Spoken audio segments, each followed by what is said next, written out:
Who would have thought there could be so many different types of peppers? And the interesting thing is, you can get a lot of these same different colors from one pepper.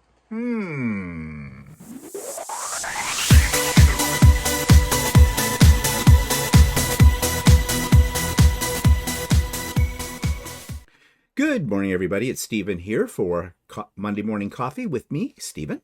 And welcome to episode 467 for August 17th, 2026. We're halfway through the month, and that means we're just about end of the summer. Yeah, it's sad. I'm not going to think about it. I'm not going to dwell on it. I'm going to have coffee. And I hope you've got your coffee as well, and or whatever your beverage is at this time of the day for you, where at whatever time of the day that might be.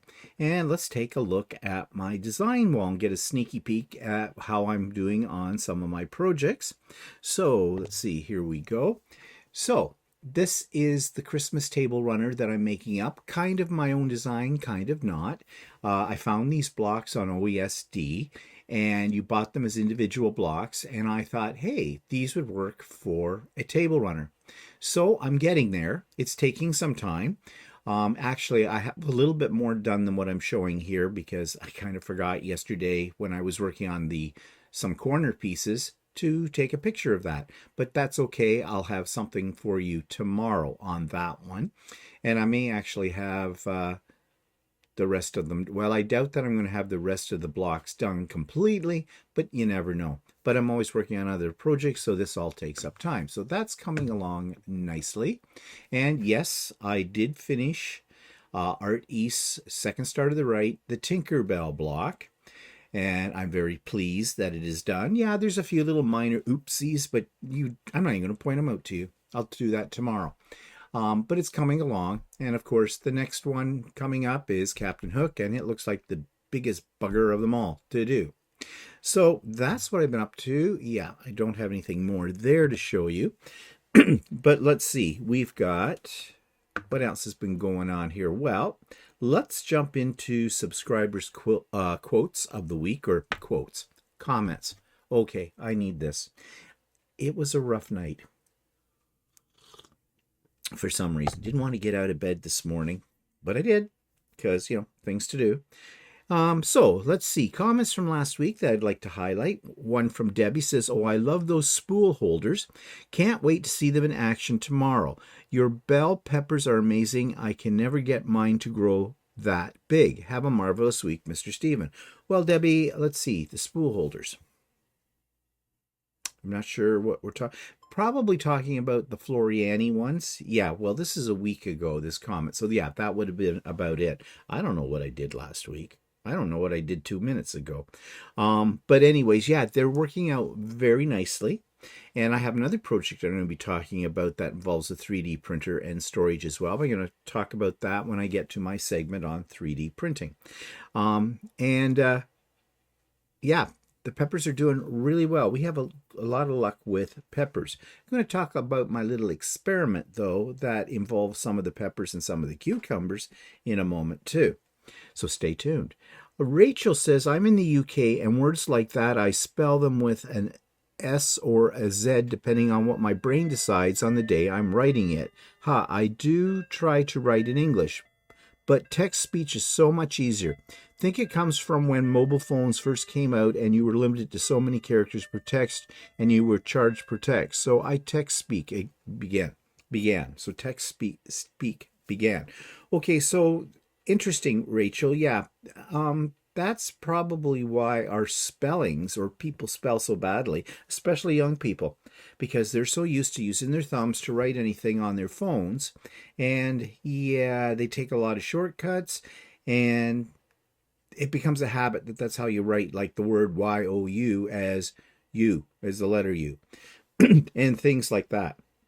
So yeah, our language, the English language especially, one of the few languages in the world that really is a living language, meaning that it keeps developing and evolving. It's a language that allows for new words from other languages to come into it, and spellings do change. And if you study English literature or the history of the English language, as I did in university, you really see the trends over the centuries of how the language has developed. It's kind of an interesting topic if you're a nerd. Yeah. Elizabeth writes, where did my last two comments go to? Sunny here for the moment. Okay, Elizabeth, there's a little trick when you write a comment. You have to make sure that after you've written the comment that you push the button that says reply right below the little box you wrote your comment in. Otherwise, when you move on, the comment disappears. I hope that helps you with that. Yeah, technology, it can suck. And speaking of technology sucking, excuse me, I'm just a little stuffed up today. I don't know what it is. Walter's having a lot of fun with the technology in his car. He has Apple Play in his car. The car came with it, and it's supposed to connect to your iPhone, and you can hands-free play music, helps you to navigate, does all kinds of things, and it comes up on a little screen in your car. Well, it's not connecting. His phone is not connecting to that right now. And I just saw an email he wrote me while I was asleep last night telling me he's tried everything. He still can't get it connected. And apparently, after the last update to our iPhones, which was sometime last week, this glitch, or whatever you want to call it, this maddening thing, is happening to not just Walter, but to all kinds of people. And there have been different things put out by Apple saying, try this, try this. Apple doesn't know what's wrong. And that's a problem with Apple. I love Apple products. I love my Mac computer. I love my iPhone. I love my iWatch. I love my Apple TV. I love them all when they work. But it never fails that when Apple does a major update, something is going to break. And this time it's this. And this is a major concern because, we've come to rely upon the technology in our cars, for navigation, our entertainment while we're driving, all those kind of things, hands-free phoning, messages, all that kind of stuff. And when the technology isn't working, it really throws you into a loop. We can live without that technology, but no, we probably can't because we're just so used to it. But Apple will never admit publicly that they screwed up. And this is one time, and I have found when they do screw up, they are completely useless in helping you. Generally speaking, anytime I've had to deal with Apple for a problem, and it's been very, very rare, I have found their help via phone very, very good. I mean, I don't know if you remember, but at one point I deleted my computer. Yep, deleted everything that was on it with the press of one button. Yeah, it can happen. And I was in oh my God. My head came off, my arms separated, they were running around the place screaming. I mean, yeah, it wasn't a good sight. But I did phone Apple, and whoa, the lady on the other end of the line, first of all, she calmed me down. She said, it's okay. We can fix this. Do not worry. And I thought, yeah, sure you can. My life is on that box. She took over, told me what to do. Within a few minutes, everything was back. Thank you, Apple. So that was one time when I had a really positive experience with Apple. I have suggested to Walter he do the same. Give their helpline a call. But by the sounds of things and what he has found, so many people are experiencing this problem. And some of them are saying, yeah, just wait for the next update and it'll correct it. They probably will, but when's the next update? So Walter has decided, instead of doing something drastic, there is one thing he could do. Personally, I would have done it, but then that's me, and then I get into deeper problems. But he doesn't want to screw things up, and it's some kind of a major reset of the Apple Play on the car. But he doesn't want to do that, so he's going to wait a few days and see what happens. Yeah. But you pay a lot of money for this technology, you expect it to work. And then they're always adding things and changing things. And then some stupid programmer, and I use the word stupid programmer because the ones they hire today basically are stupid. Walter's explained to me, and I'm not even going to pretend I can explain it to you, how they do things these days, because Walter was a programmer.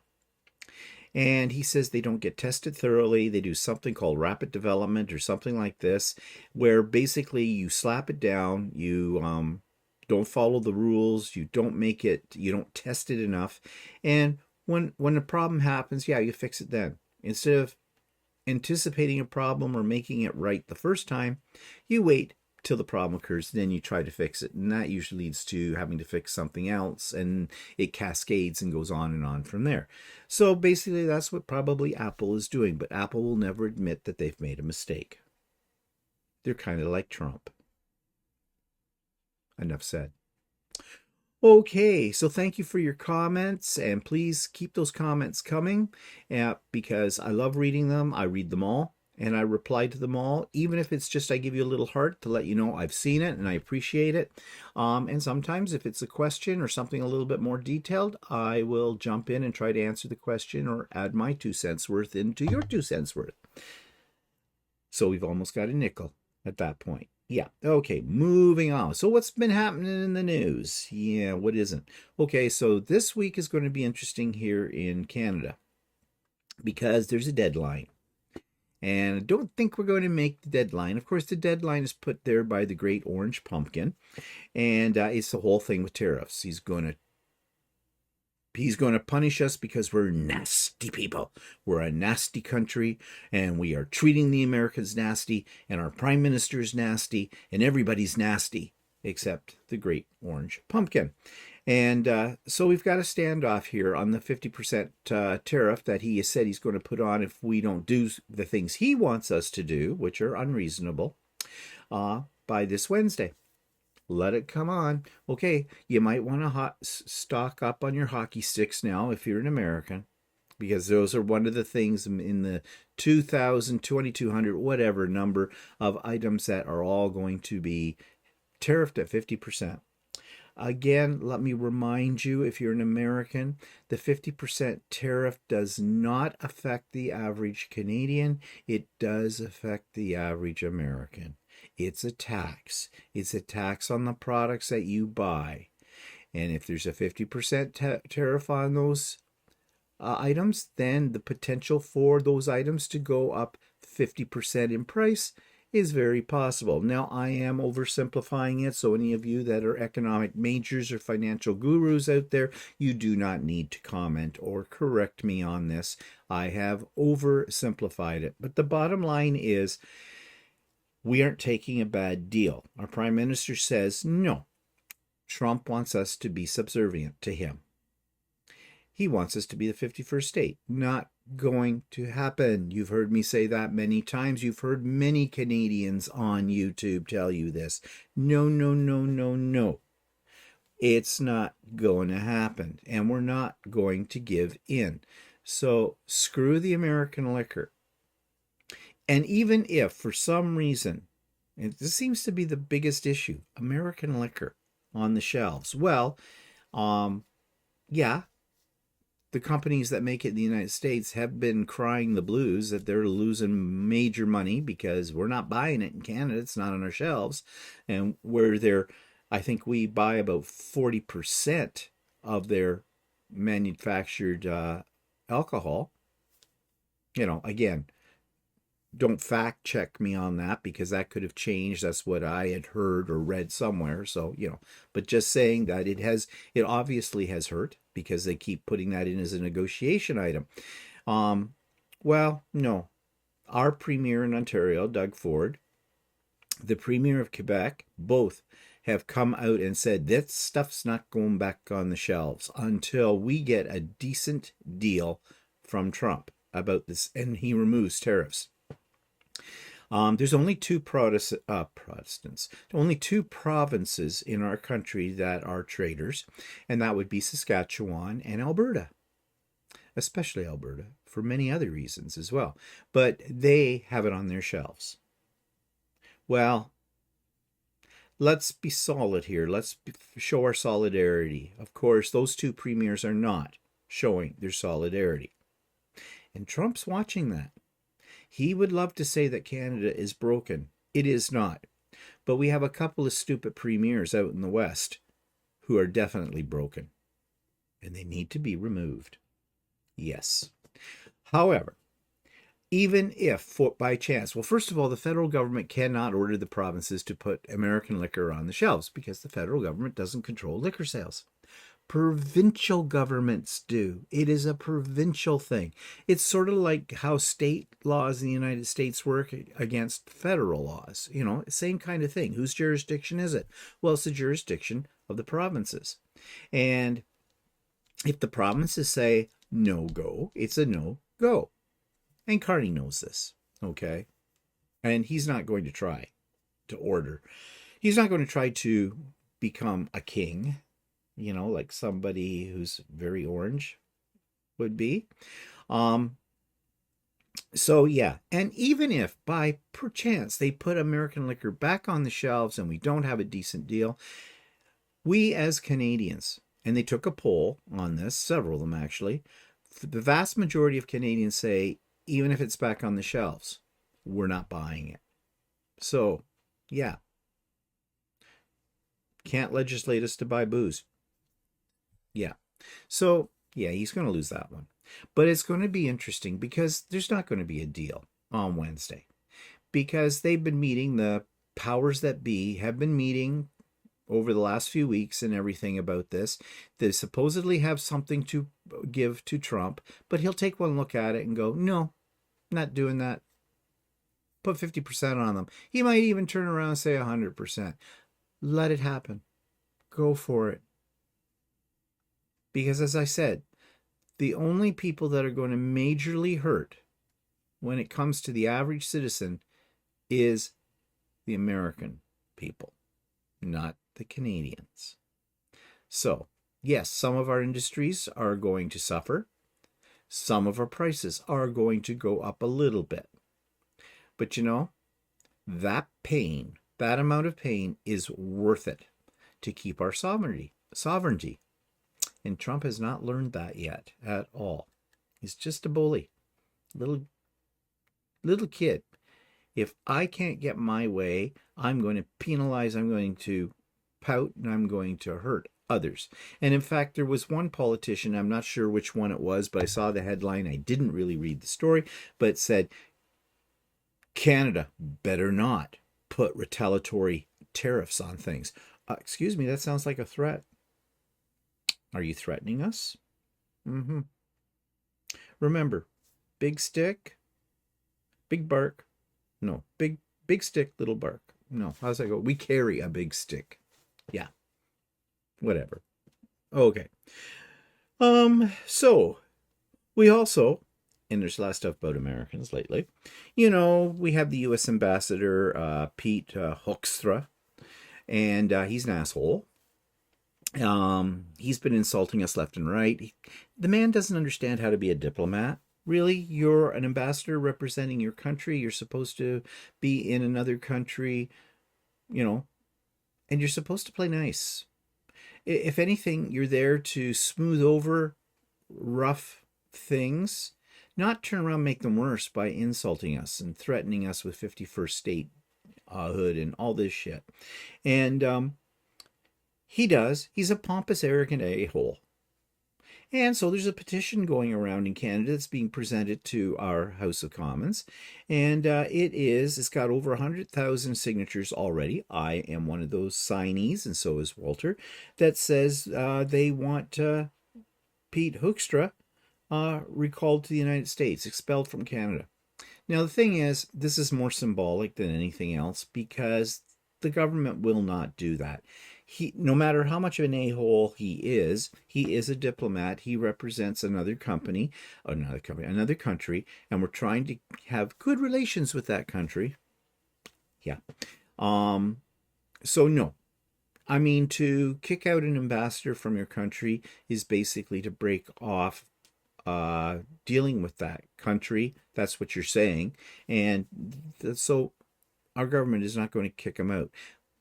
I think we should drag him out into the center courtyard of say, we're out in front of the Parliament buildings and have a public stoning. I think that would be really a lot of fun.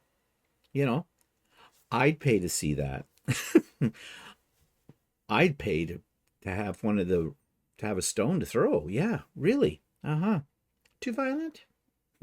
I don't think so in this guy's case. But anyways, we'll see how the government responds to it, but pretty much already know that they're going to say, yes, we have this concern, and they're going to push it under the carpet. I have a feeling, though, they might just be a little, well, let's use the word that Trump does, a little nasty, and put it out there, their response to it out there into the media, and go from there, and just to make sure that the powers be on the other side of the border see how we're feeling. Just part of our temperament as Canadians, let them know that we're not just laying down and dying. So anyways, yeah, fun times, isn't it? So this week's going to be interesting in politics. So here at home, well, Walter and I went off to sew with his people. Guess they're my people too now. I go all the time. And that was down at the club. That was on Saturday. I had a frustrating day. I was working on Adam's pattern for the jelly rolls and jelly roll stars. And this is not a complicated pattern, but I hadn't worked on it for a while, and I guess I was just a little too arrogant to bother reviewing the instructions, and I was screwing up. So out of the whole day, after I got myself unscrewed, which took forever, I think I got 3 blocks made. Yeah, and those blocks should have only taken me at the most 20 minutes a piece to make. So, or even half an hour. But yeah, that was the kind of day I was having. And Walter was busy making me a new shirt. But I had one of my older shirts, a button had come off. He said he'd sew it back on. So he sewed the button back on the shirt. And this is one of his earlier shirts. And then he holds it up and looks at it. The shirt under the arm was all ripped, like torn.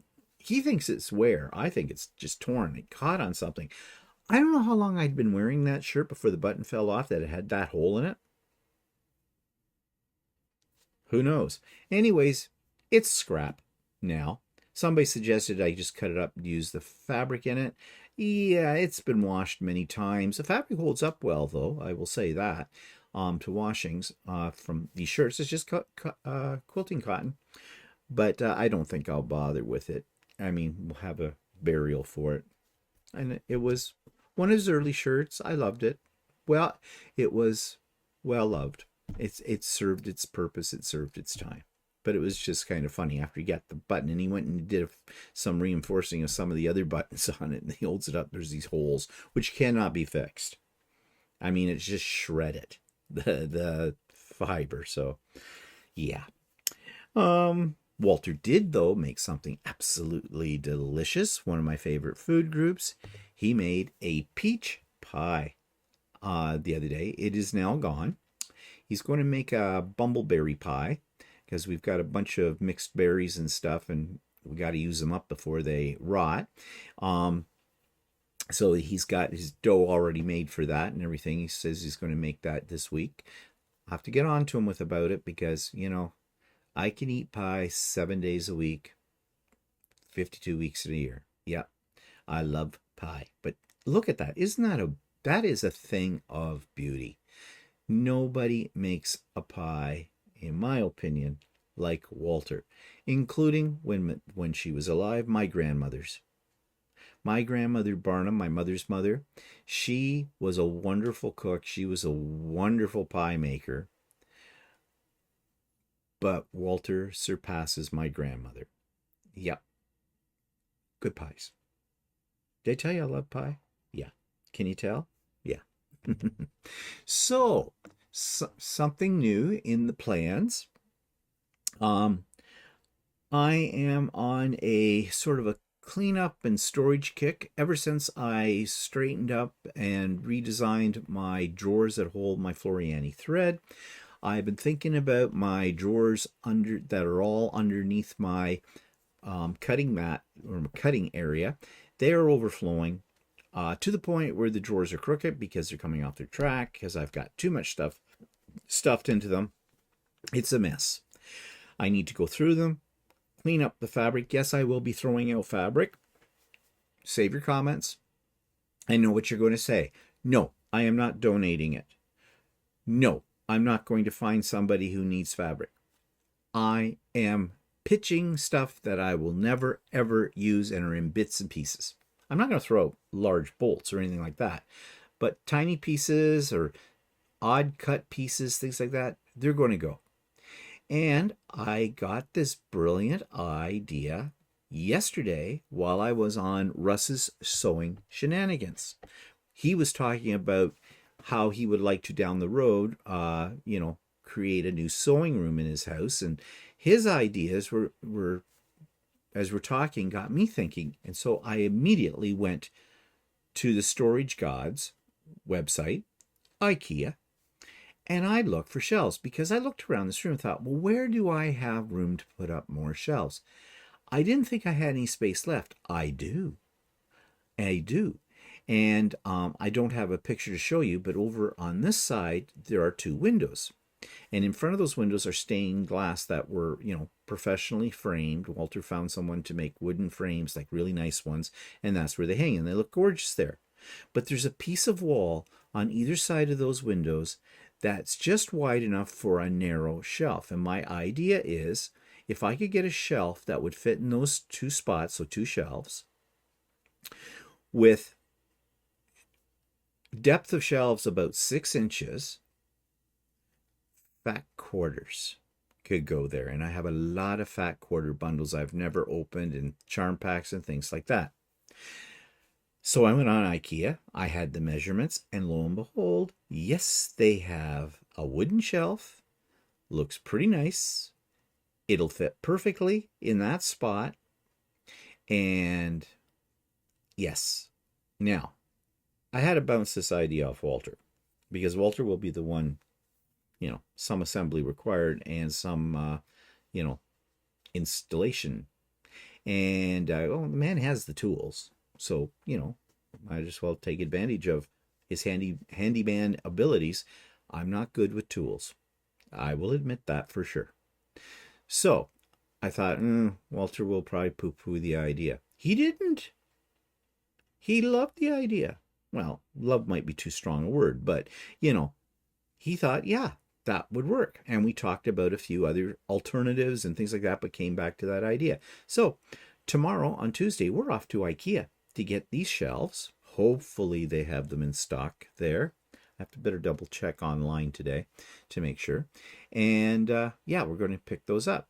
So that got me thinking, where else do I have space? Well, if you see right over on my right shoulder, not that shoulder, the other right, my left shoulder, up there at the top, you see little gnomes peeking up there way up on top. That's where all my fabric is, behind that, my design wall. Well, those are a bunch of old 3D prints that I made into pin cushions when I first got a 3D printer. They're going. Bye-bye. They're dust collectors. Don't need them. Don't want them. Some of them are kind of crappy too, because that was in my early days of 3D printing. They're going. And I'm going to clean up that shelf, and that shelf is going to hold more fat quarters or fabric that I'll fold up and everything. And I'm going to make containers, simple box containers, that will fit all these very nicely, keep them nice and neat, and they'll all sit up there. And my plan is they will sit in such a way that the boxes will be on their edge so you can see all of the fabrics lined up. Because I have found if you hide your fabrics behind cupboard doors or in boxes or bags, you tend to forget you have it and you never use it. And then you buy more. So that's the plan for that. But wait, there's more. I want to show you something that's right behind me. You see it all the time. See where the lady with the pearl earring or whatever is hanging there? That's a cabinet with drawers that pull out. They kind of tilt out. And in all of that are a whole bunch of pens and markers and things like that that are all dried up, that have been there. That was one back in my paper crafting days. Now, originally, before that was assigned to those pens, it was meant to hold CDs. And back in the day when you bought computer programs on CD, well, that's where they all went, the backups. Well, I got rid of those a long time ago, and then it became pens. Well, now I'm going to take all the pens and everything out, and I have little cans in there that are little pen holders about from the dollar store, a bunch of them sort of glued in there. Well, I started prying them out yesterday, and I am building or printing boxes, again, very similar to the ones I mentioned for the top up there, that will fit in there very nicely. And I'll put all the fat quarters or other fabrics in there on their edge. And when I open up one of those drawers and it tilts down, I'll see my lovely array of what I have in fabric. That's going to give me space in the drawers. When you add that with the cleaning out of the drawers, I will have lots more storage space. Now, you know what you do with storage space, don't you? You fill it up. But then I am going to go around this room and I'm going to do a major purge. I have a lot of crap in here. A lot of it is 3D printed stuff that really I don't need, don't want. They were all experimental pieces and things like that, and they just collect dust. So yeah, I'm going to be brutal, and I'm going to get this room reshaped. Now, this is going to take some time to do all of this. It's not going to happen overnight. So I will probably do a series of little mini videos on each section as I get the section done or whatever, show you how it's progressing. And then maybe if I get to the point where I'm happy with how it's all worked out, there'll be a big reveal of, you know, a cleaned up sewing room that is functional. That's the plan. We'll see how this works out because, you know, best laid plans and all that stuff. Okay, so speaking of new products, well, I'm going to give you a little sneaky peek if I can find it. There it is. I bought more fabric. Yeah, here I am talking about getting rid of fabric and straightening up. Well, I went to Ultimate Sewing and they had all their Christmas stuff out.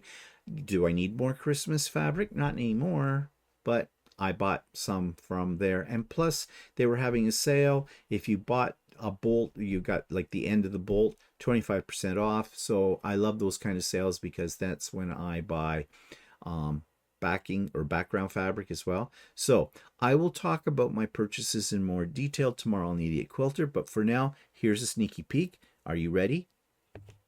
There you go. And that's it. Bye-bye. We'll talk about it tomorrow on Idiot Quilter. Okay. So highlights from last week's videos. Well, I did on the Idiot Quilter.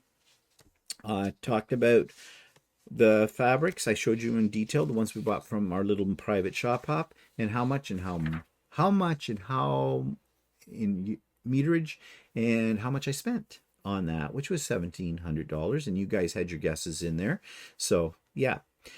So Chatty, we did a whole video on how to clean Lucy. Walter is getting ready, which reminds me I'll have to do this today. He wants to now get a little bit more advanced, challenge himself a little bit more. So we're done with the bed sheets. We're moving now into a giant panel. It's the one that came out that was all the rage about 4 years ago or 5 years ago. It was the big flowers, sort of Georgia O'Keeffe or whatever kind of style, kind of a thing. Well, he wants me to put that on Lucy because he wants to do some free motion quilting on that in practice. So need to do that at some point today, get him going on that.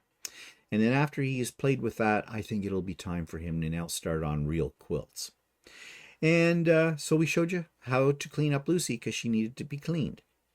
And even though I have an APQS machine, basically my method of cleaning it is the method that you would use on probably most long arms.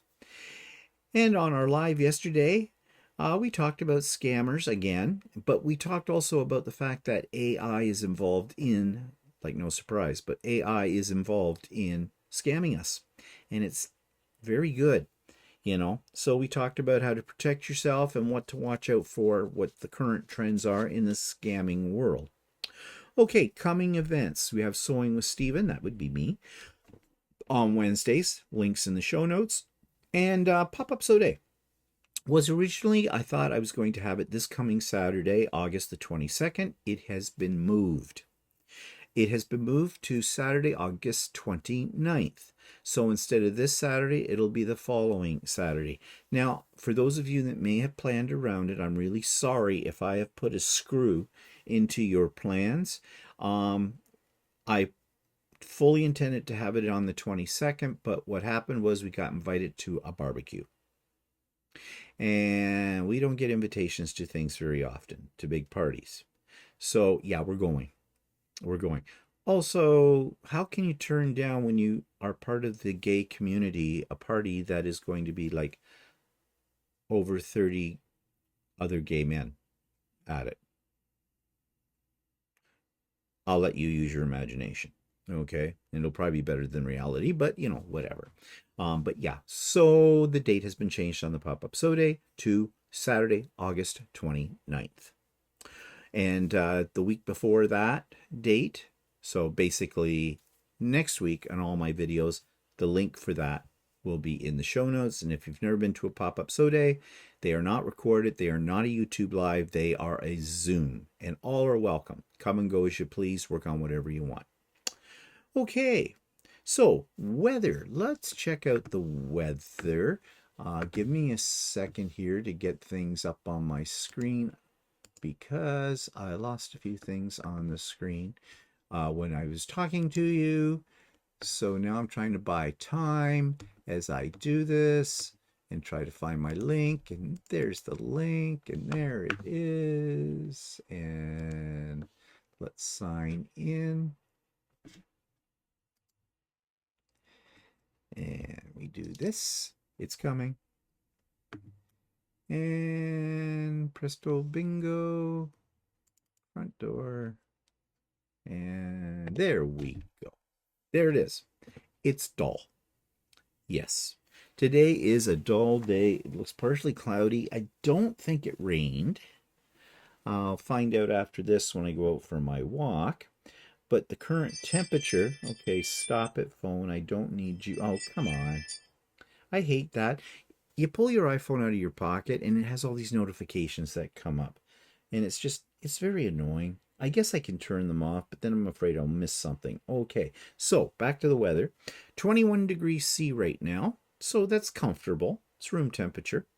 And our high is going to be 26, so really very comfortable. Now, of course, that doesn't take into consideration the humidex, and I don't know what that is because this doesn't tell me. But yeah, so a pleasant day. But it is, now it's cloudy right now, but it's going to get real sunny at 8 o'clock. Then it'll be partially cloudy at 9. Then it'll be sunny the rest of the day. No rain. No rain in the forecast. And as far as rain is concerned, Wednesday, we have a 75% chance of rain. And then Saturday, of course, Saturday, when this party I'm going to, which is outdoors, of course, because it's a barbecue. Saturday, 65% rain. Sunday, 70%. Monday, 60%, Tuesday 45%, Wednesday 45%. So next week, starting on Saturday, it's going to be rainy, according to this. However, those percentages are, with the exception of maybe Sunday even and Saturday, are not that high. So who knows what it's going to be like. Hopefully, Saturday will not be. If it's going to rain, rain in the evening, late at night or something like that, very early morning hours, kind of a thing. Because I don't get out much. And I'm looking forward to going to this party.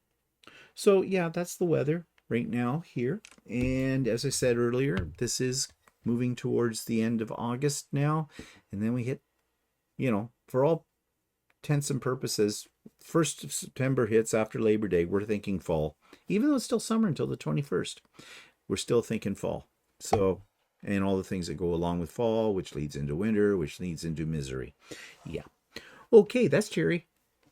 Let's move on, shall we? So let's talk about something that I love to talk about, which are our plants.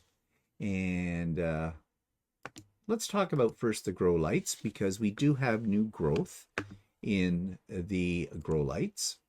The garden outside, before I talk about this, they are doing well. We have lots of peppers, lots of tomatoes. The cucumbers, we have decided, well, they're yellow and they're orange. Apparently, there is a variety that is yellow or orange. Now, I've tested them, and yeah, you don't want to eat them with the skin on. The skin's a little tough, but the cucumbers taste like cucumbers. There's not a problem with them.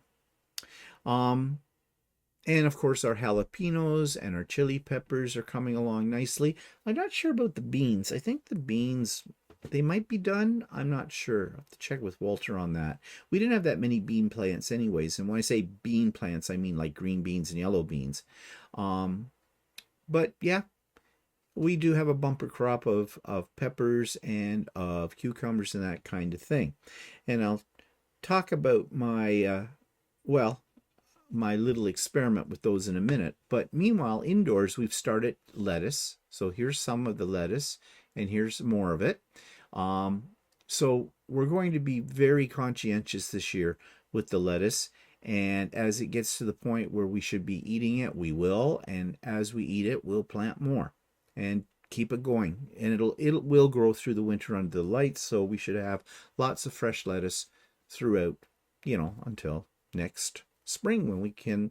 Well, actually, we didn't plant lettuce this year outside because it likes a little cooler weather for some reason. In the hot weather, it just doesn't do anything. And then when it gets a little cooler, it all springs up at once. And then you're up to your eyeballs in lettuce. And, it seems like a waste. So we'll probably just carry on growing this and probably peppers and the tomatoes under our grow lights. Maybe even a few beans. We tried that and it does work, but we only got about 3 beans off it. Well, Walter didn't plant that much, so I don't know. I don't know what his plan might be for that. But he's always got a plan for this kind of stuff. So yeah, and anything else in that to show you? Oh yeah, here we go. Here's the jungle. It looks kind of dead. It's not. We've got jalapenos. We've got red chilies.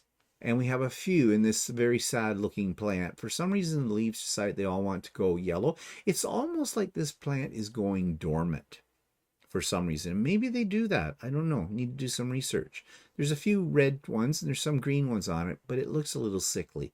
But I think Walter in here behind this red container in the picture, I think he's planted some more seeds in there. So I don't know. I'll have to ask him what he's got. And he's got something growing back in here too. So I don't know if it's peppers and tomatoes or both. This sad little plant here is a bamboo plant.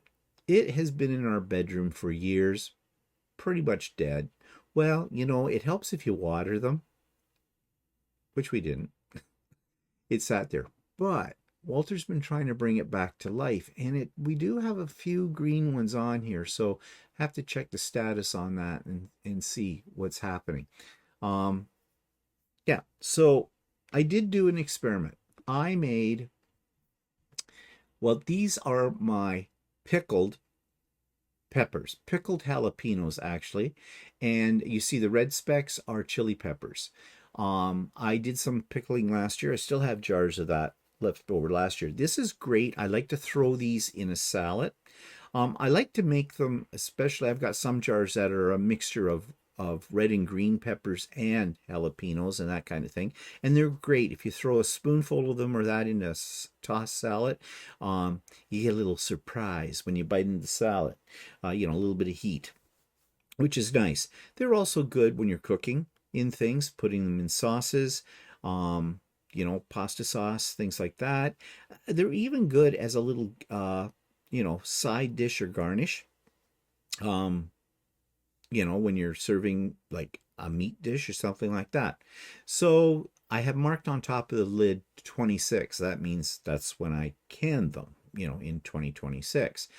Because I do have other jars from last year. So I should go in with a marker on those and put 25 on those. So, eat up the ones that are the oldest, kind of a deal. But then I decided to try, and I don't think I have a picture of it. No, I do not. Because I have all these cucumbers, I decided to make relish.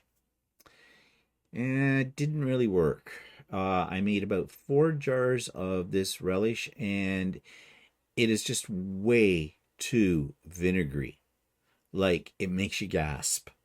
So I'm not absolutely sure what I did wrong, but obviously I have too much moisture. It didn't say I had to after I poured the brine over the stuff in the jars, and that I had to drain it or anything like that. Maybe I should have. So what I might try and do, and I don't know if this is a good idea or what, but what can I lose on it? Because right now they're not edible. So I might open up the jars, put them all through a strainer, strain them, and maybe, I don't know, I'm not going to make another brine on them. They've already been well soaked in with the brine. Maybe what I'll do is I'll freeze it. If it tastes okay. If it doesn't, I'm not going to worry about it. It's just going down the drain. But it was an experiment, and I don't know. I did something wrong in the process, or just maybe it was the cucumbers. Maybe those ones just didn't work well with everything. I used pickling spices and pickling salt and pickling vinegar. I did all the pickly things, and well, right now it just tastes very pickly, very vinegary. So we'll see. Maybe I can boil it down a little bit if it's still after I strain it. I don't know. And I don't know if it's worth it. It was an experiment. We don't eat that much relish.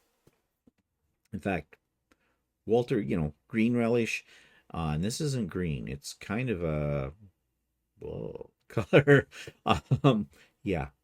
But yeah, got to experiment with these things.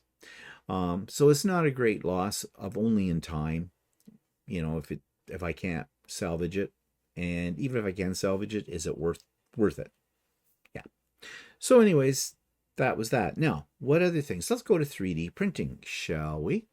Okay, this is the magnetic pin holder, and this print, it stops partway through the print. It makes a spot where you can drop in a magnet, and I bought some good magnets for this. You put them in the hole, and then it covers it all over, and so you never see the magnet. But when you put your pins in, they all stand up like this. It works like a charm. So I've made a whole pile of these. Some of them are going to be part of my Christmas gifts for the ladies at Ultimate Sewing, and some of them are going to go off to the next sew day with Walter's people, because I always give them something. And this will be what I'll give them. I need to look for some pins, though, because, when you first look at it, you might not know that that's what it's supposed to be.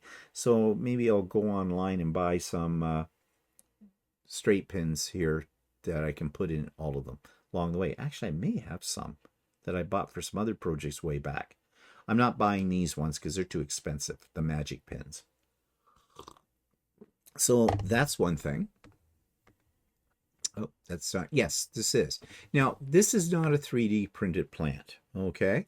This came from IKEA over a year ago. I saw them in IKEA. I thought this would be perfect for covering up the hole that's in our table. The hole for the umbrella, because we bought a better umbrella last summer, a great big huge sucker that sits on, one of those big poles and hangs over and that. So we have a hole in the table, and it's unsightly. I do not want a hole in my table. So I thought, how can I cover this up?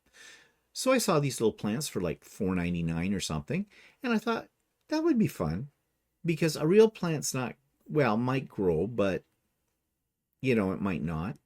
And I thought I'd cover the hole with it. So that's what I bought it for. Now, originally what I did was I had it in a little 3D printed saucer. And the reason it was in a saucer is not because you're watering this, okay, obviously. It was so it had a base that I could stick down with alien tape to the tabletop. And so when the wind came up, it wouldn't blow away. And that worked for a while. In fact, that plant stayed on the table through the winter, because we don't bring the table in. It sits out on the deck in the winter. We kind of slide it off to the side, but it gets covered in snow, and so did the plant. Spring came, snow melted. Plant looked great. Didn't have to do a thing to it. I think I spritzed it down with some water just to get like dust and dirt off it, and that was it. So, it sits out there. It sits out there in full sunlight most days. Like, we don't have the umbrella out all the time, and it really hasn't faded. So I got my $4.99 worth. But here is the problem. That we had friends over here for brunch Lydia and her husband Scott about a week or so ago. And I wanted to be out there in our garden, so to speak, on the patio. And I was putting together charcuterie. Well, it's very awkward when you sit at one of these this table is octagonal in shape, when you're sitting there trying to pass things back and forth or reaching for it. But I have a great big lazy Susan that has little dishes that are built kind of into it. They come out for washing and you put them back in. And I thought that would be great to put a lazy Susan there. Problem, plant is there. And I stuck it down with alien tape. So I decided to take the plant off. And yeah, that alien tape sticks really well. But I did manage to get it off. I had to be careful prying on it because I didn't want to crack the table. But anyways, I got it off. I did end up breaking the little saucer that this plant sat on. So, of course, the lazy Susan and everything, that worked out fine. But then I'm thinking, okay, I want to put the plant back. But I don't want to, if I ever need to remove it again for the purpose of a lazy Susan or whatever, I don't want to use alien tape. So what am I going to do? So I found a print. It was designed to plug that hole, because obviously other people don't like that hole there. They got a different umbrella too. But the beauty of it was made in two parts, and it was basically a big screw.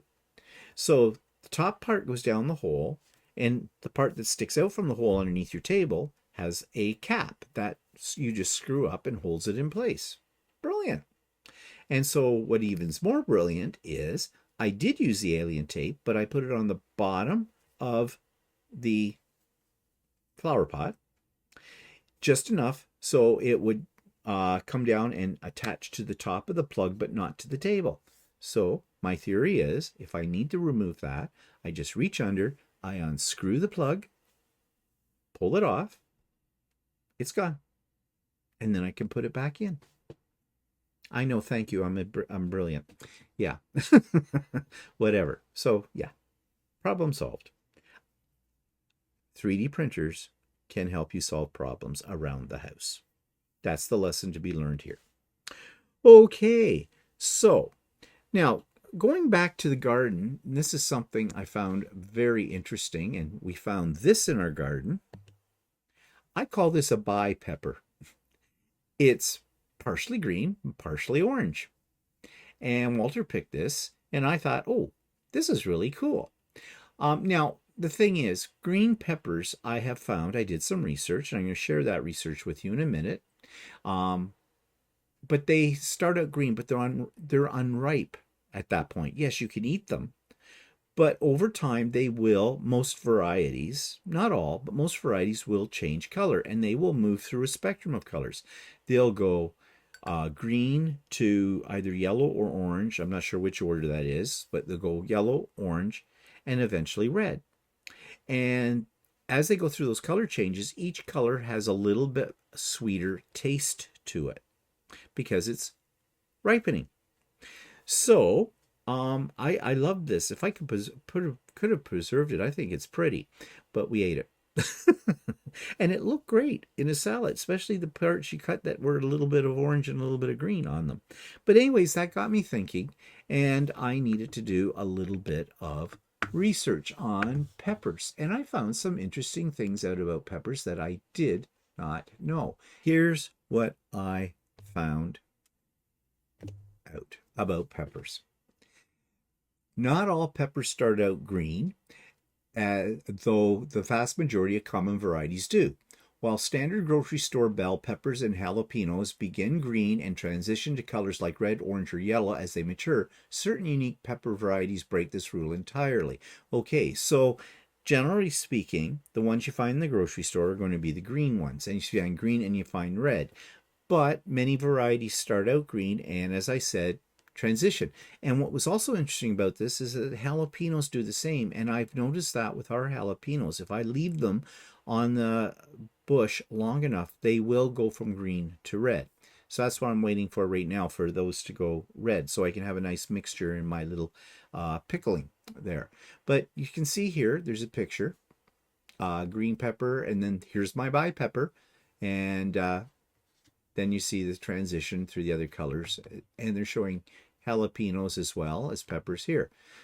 So ripening peppers. So what they tell you, exceptions to the green rule, purple and black varieties. Cultivators like the Purple Beauty, bell pepper, or black pearl chili start out as dark purple or near black color while they are immature, eventually ripening to red.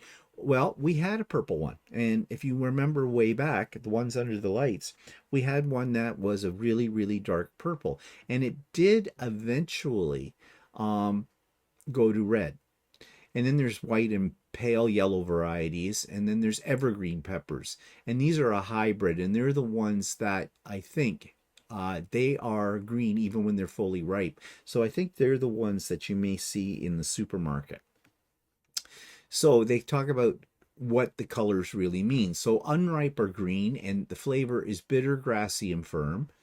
As they start to transition into brown, yellow, or orange, it gets a little sweeter. They lose their bitterness, and fully ripe ones are the sweetest, fruitiest, nutrient dense. That's something interesting. There's more nutrients in a red pepper than there is in a green pepper. So if you're interested in your health and peppers for your health, buy red peppers. It says, as a pepper sits on the vine in the sun, its chlorophyll, which makes it green, breaks down. It is replaced by pigments called carotenoids and anthocyanins, which turn the red pepper red, orange, or yellow while rapidly increasing its sugar content. So, I thought that was really interesting. That's why I put it here for you too as well. I didn't know this about peppers. So they're a little bit more complex than you may have thought. Peppers are good. Eat them. They're good for you. Yeah. Okay. So what's that take me to? I think that's about it for today. Yeah. My notes are done. So I hope you enjoyed what we were talking about today. Tune in tomorrow for the Idiot Quilter, and we'll talk a little bit more detail about the new fabric that I bought to add to my Christmas stash, and we'll talk about a lot of other things as well. And then tune in on Friday for So Chatty. No idea what we're talking about there yet. And then, of course, Stephen and Walter Live, and I'm sure we'll find something to talk about there. Okay, I hope you have a great week wherever you are living. And fingers crossed that this whole tariff thing blows over. I doubt it. Okay, talk to you later. Bye for now. Hi, I'm just going to interrupt my program for just 1 second to remind you to like the video, to subscribe to the channel, and hit the bell for future notifications. That's all I ask of you. Show me a little love. Thanks.